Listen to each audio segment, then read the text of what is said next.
আমি লাখপতি না, কিংবা অনেক বড়লোকও না, কিংবা কোটিপতিও না, বা আমার কোনো শহরে এক কাঠা জমি আছে, বিশাল আকারের বাড়ি আছে, সেটাও কিন্তু আমি না। তারপরেও কিন্তু আমি উচ্চ পদের একজন ধনী। আল্লাহ আমাকে বানিয়েছে। তো এটার জন্যে আল্লাহকে আমি কোটি কোটি শুকরিয়া করছি, এবং ধন্যবাদ জানালেও আল্লাহর কাছে ছোট হবে আমি নিজে। আসসালামু আলাইকুম আমার কলিজার আপুরা ভাইয়ারা, কেমন আছেন সবাই? আশা করি সকলে অনেক ভালো আছেন। আমিও আপনাদের দোয়ায় আল্লাহর রহমতে আমার বাচ্চা পরিবার নিয়ে আমি ভালো আছি। তো চলে আসলাম, আজকের ব্লগটা শুরু করলাম এখানে সকাল থেকে। আর ব্লগটা আমি শুরু করছি আজকে বাজার থেকেই। তো আজকে আমি বাজারে চলে আসলাম কারণ, বিশেষ কারণে, যেহেতু আমার সন্তান বাজার করার জন্য টাকা দিয়ে পাঠিয়েছে, সে টাকাগুলো নিয়ে বাজারে চলে আসলাম। আর প্রথমে তো দেখলেন যে আমি কাপড় নিচ্ছি, সেটা আমার হেজাবের জন্য নিচ্ছি। সেটা হেজাব বানাবো, তো আমার বড় মেয়ের জন্য একটা বানাবো, তো ওটা পরে আর আমার আগে লাগবে। আর এখানে কিছু জিনিস কেনার ছিল, সংসারে আপনারা জানেন টুকটাক অনেক কিছুই লাগে। তো যেটুকু আমাদের সামর্থ্যে কুলিয়েছে সেটুকুই নিয়েছি। তো এটার পরে চলে যাব আরও কাঁচা বাজারে, চাউল কিনবো। কাঁচা বাজারে অনেক কিছু বাকি আছে, সেগুলো কিনবো। তো আমার ফ্যামিলিতে কিন্তু এখন সদস্য সংখ্যাটা খুবই কম, আমরা এই 3 জন মানুষ, আমার ছোট মেয়ে, আপনার ভাইয়া এবং আমি। আমাদের এই ছোট্ট ফ্যামিলিতে যা লাগে আমি সেটাই আপনার নিয়ে নেব। আর বিশেষ উদ্দেশ্য হচ্ছে যে আজকে বাজারটা করছি কারণ আগামীকালকে আমি হুজুরকে এবং হুজুরের যে ওয়াইফ আছে, যেহেতু হুজুরের নতুন বিয়ে হয়েছে, তো তাদেরকে একটু ছোটোখাটোভাবে খাওয়ানোর একটা ব্যবস্থা করছি, যেহেতু তারা নতুন দম্পতি। আর সে আমাদের মাদ্রাসা এবং মসজিদের হুজুর, উভয় 2 জায়গায় সে অনেক বছর ধরে কাজ করে, আমাদেরকে অনেক কিছু শিক্ষা দেয় এবং আমাদের অনেক উপকারে আসে। আর সেজন্য আমার সংসার থেকে ছোট্ট একটা আয়োজন তাদের 2 দম্পতির জন্য। তো এজন্য কিছু কেনাকাটা করতে আসলাম। তো এই যে দেখছেন এখানে ইলিশ মাছ দেখছেন, এটা আমার অনেক দিনের শখ ছিল যে আমি বড় একটা ইলিশ মাছ খাবো, কিন্তু মধ্যবিত্তদের ঘরে শখটা কিন্তু শখই রয়ে যায়।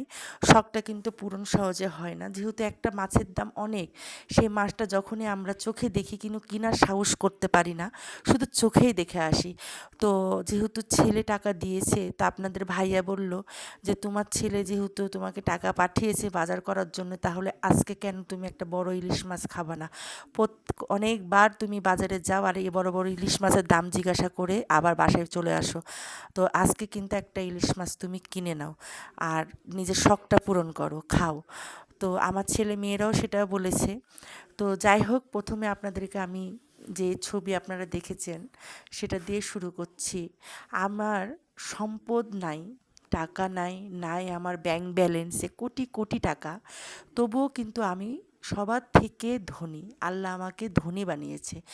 কোন দিক দিয়ে আমি সেটা আপনাদেরকে বলছি। যেহেতু আমার 3টা সন্তান আমার টাকার থেকেও কিন্তু অনেক অনেক মূল্যবান। আমার সম্পদ, যেটা কিন্তু সচরাচর সবার কপালে হয় না, কি যাদের বাচ্চা হয় না তারাই একমাত্র বুঝে যে সন্তানের কি একটা মানে মূল্য তার জীবনে। তো আলহামদুলিল্লাহ আমি 3টা বাচ্চার মা, এবং তারা আমাকে যথেষ্ট ধনী বানিয়েছে। এই সন্তানটাই কিন্তু আমার সম্পদ। আর এজন্যে আমি বলছি যে আমার ছেলে মেয়ে এরা কিন্তু আমার ব্যাংক ব্যালেন্সের কোটি কোটি টাকা। কারণ এরা থাকতে আমার ব্যাংক ব্যালেন্সে কোটি কোটি টাকার কোনো প্রয়োজন নাই, যেহেতু তারাই আমার স্বপ্ন, তারাই আমার সব কিছু। যখন তারা উচ্চ পদে চলে যাবে আমার স্বপ্ন পূরণ হয়ে যাবে। যেহেতু আমি কখনোই পূরণ করতে পারিনি, খালি স্বপ্ন দেখেছি। তো তারা কিন্তু আমার স্বপ্নটা পূরণ করার জন্য নিজেদেরকে তৈরি করছে। তো আল্লাহর রহমতে তারা যখন নিজেদের স্বপ্ন না আমার স্বপ্নটাকে তারা বুনছে, যেহেতু আমি যেগুলো হতে চেয়েছিলাম, যেগুলো হতে পারিনি, সেগুলো কিন্তু তারা এখন চেষ্টা করছে। তো এর জন্যে আমি বললাম যে আমার কোটি টাকার কোনো প্রয়োজন নাই, আর আমার ব্যাংক ব্যালেন্সের দরকার নাই, আমার গাড়ি বাড়িরও দরকার নেই। আমার সন্তানরা আমার পাশে আছে, এক একটা সন্তান আমার এক একটা সম্পদ। তো এজন্যে আমি ওই ওই সব মনে করে আমি কষ্ট পাই না, আমি বরঞ্চ আনন্দিত এবং আনন্দেই থাকি। তো আমার কথা হচ্ছে যে আমার সন্তান একটা দূর দেশে চলে গেছে। আমরা মধ্যবিত্ত, ইচ্ছা করলেও কিন্তু আমরা পারি না, কোনো চিন্তাও করতে পারি না। আমার মতন এরকম অনেক মধ্যবিত্ত, নিম্ন মধ্যবিত্ত আছে, তারা কখনোই ভাবতে পারে না যে বিদেশে একটা ছেলে যাবে। যেহেতু আমাদের তো লক্ষ লক্ষ কোটি কোটি টাকা নাই, তাহলে কিভাবে একটা সন্তানকে বাইরে পাঠাবো। তো যাই হোক, সে তার যোগ্যতায় গেছে, এবং প্রত্যেক আত্মীয়স্বজন থাকলেই কিন্তু সবার কাছ থেকেই সাহায্য সহযোগিতা নিয়ে সবাই পাঠায়। তো আমিও যাই হোক সাহায্য সহযোগিতা নিয়েই কিন্তু আমার ছেলেটা গেছে, এবং সে তার গন্তব্যস্থানে আল্লাহর রহমতে ভালো আছে এবং তার দায়িত্ব সে পালন করছে। তো আর আপনারা সবাই দোয়া করবেন আমার সন্তানদের জন্য, তারা যেন মাথা উঁচু করে তাদের গন্তব্যস্থানটা খুঁজে নিতে পারে। যেহেতু ছেলেটার গন্তব্যস্থানটা সে খুঁজে নিয়েছে, আল্লাহর রহমতে সে জায়গায় সে পৌঁছে গেছে। এখন আমার বড় মেয়ের সময় হয়েছে, সেও তার গন্তব্যস্থানটা খোঁজার চেষ্টা করছে। আল্লাহর রহমতে একদিন সফল হয়ে যাবে, সেও হয়তো একদিন উড়াল পাখির মতন উড়ে যাবে। তো সবার কাছে আমি দোয়াই চাইব যেন আমার মাথার উপরে সবাই ছায়া হয়ে থেকে আমার সন্তানদেরকে দোয়া করবেন। যেহেতু পৃথিবীতে এখন বর্তমানে আপন বলতে আসলে আমার কেউ নাই, আমি শুধু একটা সাধারণ মা হয়ে আছি। আর ওই যে বললাম যে সম্পদ হিসেবে আমার 3টা বাচ্চা, এরাই আমার সম্পদ, এরাই আমার টাকা, এরাই আমার কোটি কোটি টাকার মালিক করে দিয়েছে আমাকে। আমার ব্যাংকে যদি কোটি টাকা নাও থাকে, কিন্তু আমার আঁচল ভরে আমার সন্তানদের ভালোবাসাটা আছে, এটাও যেন থাকে। এই আদর্শটা যেন আমি সন্তানদেরকে সারা জীবন দিয়ে যেতে পারি, আর এইভাবে যেন তারা বড় হতে পারে। তো যাই হোক, যেটা বলছিলাম, এই তো দেখেন শখের আজকে বড় মাছটা আমার ঘরে এসছে। তো দেখছেন আমার কিন্তু কোটি টাকা নাই, কিন্তু আমার ইচ্ছা ছিল, আমি পূরণ করতে পারিনি। তো আজকের ইচ্ছাটা আমার সন্তানদের দ্বারাই পূরণ হয়েছে। আজকে হয়তো আমার ছেলে পূরণ করেছে, কালকে আবার মেয়ে পূরণ করবে। তো তারাই এখন আমার সম্পদ, যে ওর মায়ের স্বপ্নগুলো তারাই পূরণ করছে, তাহলে একটু একটু করে তো তারাই পূরণ করবে। তো যাই হোক, এখানে দেখেন আমি বড় মাছটা নিলাম। তো মাছটাতে এই কয়টাই আপনার পিচ হয়েছে। তো পিচ হওয়ার পরে এই মাছগুলো দেখাচ্ছে আপনাদেরকে কয়টা টুকরো হলো। তো যাই হোক, এই মাছটা সুন্দর করে আমি কেটে নিলাম, এখন ধুয়ে সুন্দর করে রেখে দিব। আর আস্তে আস্তে আপনার মুরগি একটা নিয়েছি, মুরগিটা পরিষ্কার করব। তো মুরগিটা আমি পরিষ্কার করে দিচ্ছি। আপনার ভাইয়া বললো তুমি একটু পরিষ্কার করে দাও, আমি কাটছি। যেহেতু আপনার ভাইয়া মুরগি বেশিরভাগ কাটে, আমি কাটি না, আর আপনার ভাইয়া কাটতেও দেয় না। সেই মুরগির যত রকম কাটাকুটির কাজ আছে সে করে, পিস পিস করে। তো এইভাবে কিন্তু মুরগিটা আমি সুন্দর করে গরম পানি করে পরিষ্কার করে নিচ্ছি, কারণ ওইভাবে করলে ভালো হয়। তো পরিষ্কার টরিষ্কার করা হয়ে গেলে আপনার ভাইয়া সুন্দর করে এটা কেটে দিবে। আর আজকের দিনটা মানে খুব ভালোই গেল, যেহেতু সকাল সকালই বের হয়ে গেছিলাম বাজারে, বাজার টাজার করে আপনার ভাইয়া বললো যে বাসায় আসার পরে রান্না করতে দেরি হয়ে যাবে, সময় নাই। তো চলো আমরা কিছু এখানে বাইরে খেয়ে নিই।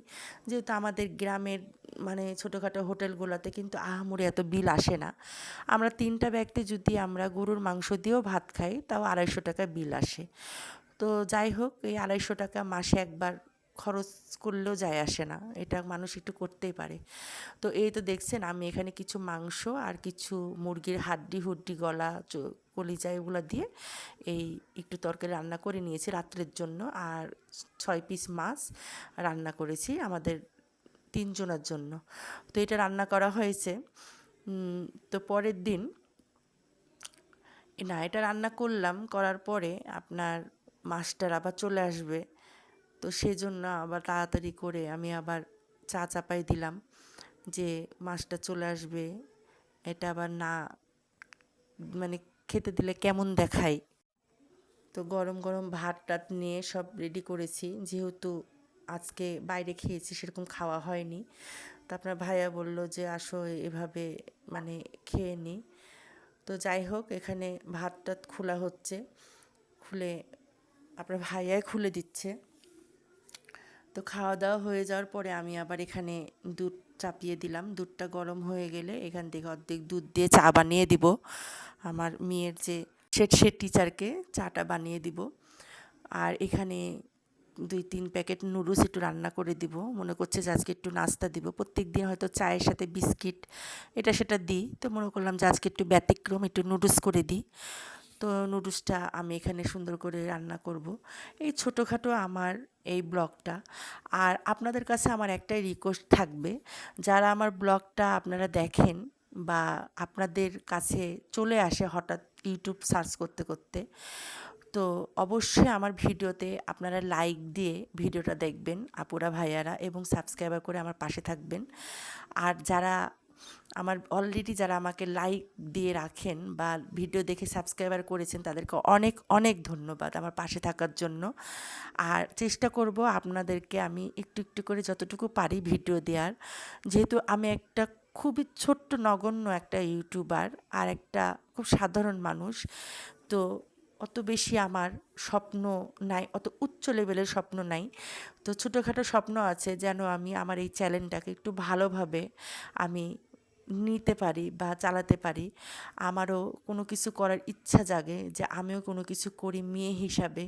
তো আমাদের তো সেরকমভাবে মানে ইচ্ছা থাকলেও কোনো কিছু করতে পারবো না।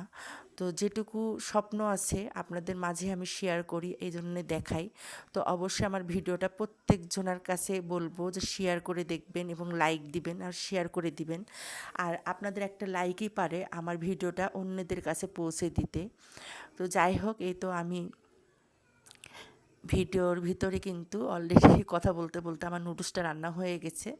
তো আপনার ভাইয়াকে বললাম যে তুমি একটু ভিডিও করে দিবা। আপনার ভাইয়া আবার ভিডিও করতে ভয় পায়, যেহেতু সে ভালো করে ভিডিও করতে পারে না। বলে যে আমি ভিডিও করতে গেলে যদি মানে লড়াচড়া বেশি হয়ে যায়, এটা বলছে হবে না। যে হলেও কিছু করার না, কারণ যেহেতু সবাই দেখছে, আমরা তো আর সেরকম পাকাপোক্তভাবে তো আর ভিডিও ম্যান না।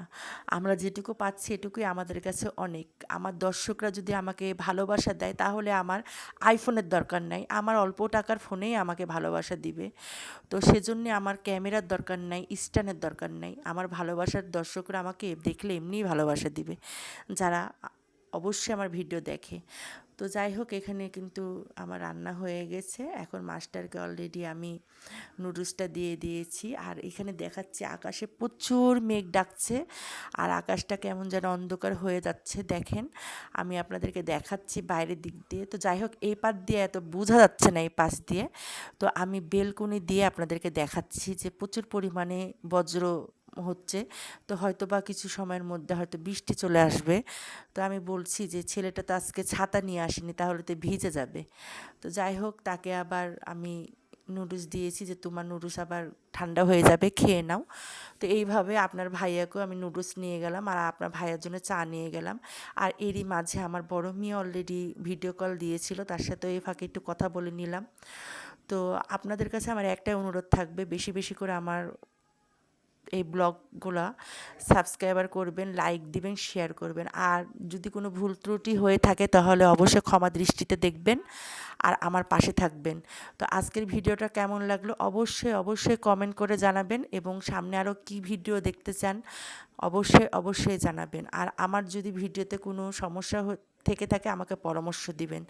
তো এই তো আপনার ভাই আর আমি আজকে নুডলস খেতে খেতেই কিন্তু আমার ভিডিওটা শেষ করে দিব। আল্লাহ হাফেজ সবাইকে, ভালো থাকবেন সবাই।